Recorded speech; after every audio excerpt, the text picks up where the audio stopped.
Fala rapaziada, sejam muito bem-vindos a mais um vídeo aqui no canal do Manga. Pedir para você já deixar o dedo no like, se inscrever no canal se não for inscrito, ativar o sininho das notificações porque isso ajuda demais a continuar criando conteúdo e a impulsionar esse conteúdo para novas pessoas que possam se interessar. Bom, quero trazer aqui um tema para a gente refletir que é a gestão de grupo do Abel Ferreira. E para isso, a gente precisa olhar para o jogo de ontem. Ontem o Palmeiras empata com o São Paulo em 0-0 no Morumbi, mais uma partida muito abaixo do Palmeiras, uma partida que parece que a gente entra mais para bloquear o adversário, para segurar o adversário, do que propriamente para agredir esse adversário, e tem sido assim na maioria das partidas do Palmeiras, né? O Palmeiras tem pouco agredido o adversário, mas também tem pouco sofrido, à exceção do jogo do Independente Del Valle, os primeiros 45 minutos, que a gente sofreu demais. Na coletiva, o Abel fala que a parte de criação não incomoda ele, porém eu discordo fortemente do Abel nesse ponto. Acho que a parte de criação incomoda sim. A gente tem sido pouco criativo nas partidas, tem pouco agredido o adversário e tendo muita dificuldade na construção, desde a defesa, principalmente pelo meio-campo, sobretudo quando a gente recebe uma marcação mais forte. A gente tem tido muita dificuldade de criar mesmo oportunidades de gol. E ele critica a efetividade, a falta de efetividade, de eficiência. Eu até concordo, porque aquele gol que o Lázaro perde, a gente não pode perder. O gol que o Endrick perde também a gente não pode perder, principalmente num jogo em que a gente tem muita dificuldade para criar. As poucas oportunidades que a gente cria, a gente tem que fazer para poder matar a partida, tá certo? Agora, essa parte de criação, eu acredito que está muito dificultada, principalmente pelo nosso meio-campo. A gente sabe que o Palmeiras pouco trabalha pelo meio-campo, né? O Palmeiras tem uma lateralização de jogo, o Palmeiras prefere jogar pelas laterais, pelas pontas do campo, do que pelo meio. Mas é claro que essa criação tem sido prejudicada, sobretudo por um jogador que tem estado muito abaixo. Claro, tem a oscilação do Richard Rios também, que ora faz ótimas partidas e ora partidas muito ruins, erra muitos passes algumas vezes, mas principalmente pelo Rafael Veiga, que não vive um grande momento, e o mesmo admitiu nas redes sociais que não vive um grande momento. E esse tem sido um ponto muito discutido por a gente, torcedor do Palmeiras, né, que tem pedido a entrada do Luiz Guilherme, que tem aparecido muito bem, tem cada vez mais ganhado espaço nesse time do Palmeiras, sobretudo depois daquela vitória contra o Independente Del Valle, que ele marca o gol no final, e não só marca o gol no final, mas melhora muito o nível do jogo do Palmeiras naquele dia, naquele segundo tempo, né? Teve algumas puxadas de contra-ataque, ele é um cara que tem muita qualidade, conduz a bola com velocidade e finaliza muito bem pro gol também. Então, o nome do Luiz Guilherme tem sido muito sugerido pelos torcedores, pela gente, né? Para entrar no lugar do Veiga, até porque o Veiga tá muito mal. E até mesmo o Rômulo, que foi contratado, tem sido questionado, né? Pô, por onde anda o Rômulo? Tem sido perguntado pela torcida do Palmeiras por a gente, pô, cadê o Rômulo? O Rômulo não pode jogar, e ora dizem que, pô, o Rômulo não tem condição física de jogar, o Rômulo tá precisando fazer um fortalecimento, ele não aguenta a intensidade. Sinceramente, eu acho que isso é um pouco de papo furado. É claro que o cara pode estar fazendo um trabalho para ganhar massa muscular, isso eu acredito. O Flaco Lopes aconteceu isso, ele fez um trabalho para ganho de massa muscular. Mas o que fez o Flaco começar a ter um pouco mais de participação, ter desenvolvido um futebol um pouco melhor, para mim não é o ganho de massa. É claro que isso ajuda, né? Atrapalhar é que não vai.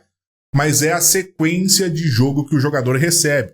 Para mim o cara precisa de uma sequência, precisa de um tempo para poder jogar, para poder melhorar a sua forma, a sua performance. E a mesma coisa precisa acontecer com jogadores como, por exemplo, o Rômulo, o próprio Luiz Guilherme, o Vanderlan, entre outros que possam jogar aí no time do Palmeiras. Eu acredito que precisam ter sequência de jogo. E aí é que a gente entra no tema que eu puxei, que é a gestão de grupo do Abel.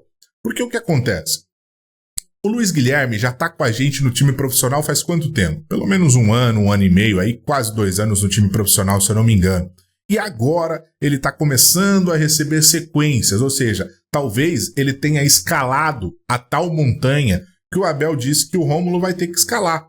E por que jogadores que não estão rendendo, talvez como por exemplo o Veiga, o próprio Rony, que embora seja reserva agora, mas recebe oportunidades frequentemente, porque alguns jogadores mesmo estando em má fase técnica, recebem mais chances e mais continuidades. Porque talvez esses jogadores já tenham escalado a montanha que o Abel considera que eles precisam escalar antes de jogar. E para mim isso tudo faz parte da filosofia de gerir pessoas no modo Abel. Quando um jogador chega, como por exemplo o Rômulo, ou sobe da base, como foi o caso do Luiz Guilherme, eu acredito que a mensagem que ele quer passar para o jogador é: para você tirar o espaço desse cara aqui que já está correndo há um bom tempo, você vai ter que correr muito também, vai ter que comer muita grama, vai ter que treinar forte e vai ter que sentar muito no banco para daí sim você ganhar a sua oportunidade de jogar e ser merecedor da sua chance, da sua oportunidade. E é por isso que eu acredito que jogadores que no passado conquistaram títulos aí, nesse passado recente, conquistaram títulos pelo Palmeiras, correram muito, jogaram muito, recebem um certo privilégio do Abel, em detrimento de outros que acabaram de chegar, mesmo que esses que acabaram de chegar possam ser mais técnicos, possam jogar melhor, chegar ou subir, da base, do que os que lá já estão. Para mim é tudo uma questão de gestão de grupo, de passar uma mensagem para aqueles que chegam, para aqueles que sobem e dar respaldo para aqueles que, entre aspas, roeram o osso, para aqueles que correram desde quando o Abel chegou. E assim, particularmente, a minha preferência, eu seria muito mais prático. Eu tiraria o jogador que não está bem e colocaria o garoto da base, colocaria o recém-contratado e tá tudo certo. Porém, o Abel tem outra forma de trabalhar e o Abel conquistou muitos títulos com essa forma de trabalhar. É verdade também que o Abel perdeu títulos assim, mas o que eu posso dizer é que não existe uma fórmula que vá ganhar sempre. Não existe uma fórmula que vai dar certo sempre. Ele perde e ganha com as ideias dele. É a filosofia que ele tem. Eu concordo 100% com essa filosofia? Não concordo. Mas eu respeito e eu entendo. E eu acredito que é isso que está acontecendo. E principalmente quando ele fala: o Veiga perdeu a sua confiança, o seu momento técnico dentro de campo e vai recuperar dentro de campo. Ou seja, ele está dando respaldo ao Veiga por tudo aquilo que o Veiga conquistou ao lado do Abel, por tudo aquilo que o Veiga já demonstrou ao Abel e à sua comissão. E é claro que os outros jogadores vão ter a sua chance conforme for passado o tempo. Agora, é claro que toda filosofia, todo tratamento, todo plano, todo planejamento tem algumas incoerências, algumas contradições. Porque, por exemplo, o Caio Paulista, quando chegou, ele recebeu chances praticamente logo de início. E agora está pegando um banco de reservas, até porque não mostrou nada de muito diferente. Bruno Rodrigues, antes de se lesionar, recebeu também oportunidades de início. O próprio Aníbal, que é um grande jogador, quando chegou, ele sentou no banco, fez ótimas partidas e voltou para o banco até conseguir a sua titularidade, até conseguir mostrar para o treinador aquilo que o treinador queria ver para poder ser merecedor dentro dessa filosofia do Abel. Então, para mim, tudo passa pela forma que o Abel escolhe trabalhar, pela gestão de grupo do Abel. Agora, é claro que isso, muitas vezes, interfere na qualidade técnica do time colocado em campo. Interfere, porque você tem um jogador que não está jogando bem, como é o caso do Veiga, e você tem um cara pedindo passagem, como é o caso do Luiz Guilherme. Mas devido talvez a essa gestão de grupo, a forma como o Abel enxerga, o Luiz Guilherme acaba tendo que esperar um pouco mais do que esperaria com qualquer outro treinador. Porém, eu pergunto para você, qual outro treinador no futebol brasileiro teve um período tão grande com tantos triunfos, ou pelo menos brigando por títulos, mesmo que o futebol não seja agradável muitas vezes pra gente que assiste, mas qual outro teve um trabalho tão longevo assim com os mesmos atletas? E eu acho que isso parte muito dessa gestão de grupo, apesar de não concordar sempre com ela.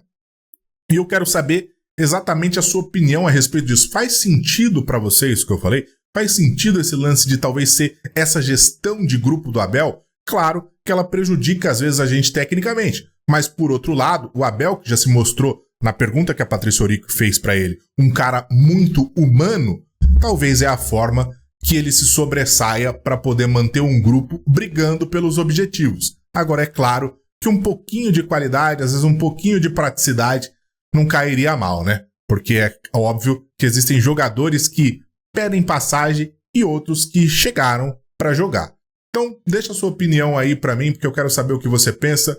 A gente tem jogo agora contra o Botafogo de Ribeirão Preto, um jogaço pela Copa do Brasil na quinta-feira, e a gente deve ver os reservas, inclusive a volta de John, que o Abel citou ontem na coletiva. Então tamo junto, deixa o like se você chegou até aqui, não se esqueça de se inscrever no canal, ativar o sininho das notificações. Um abraço e eu fui!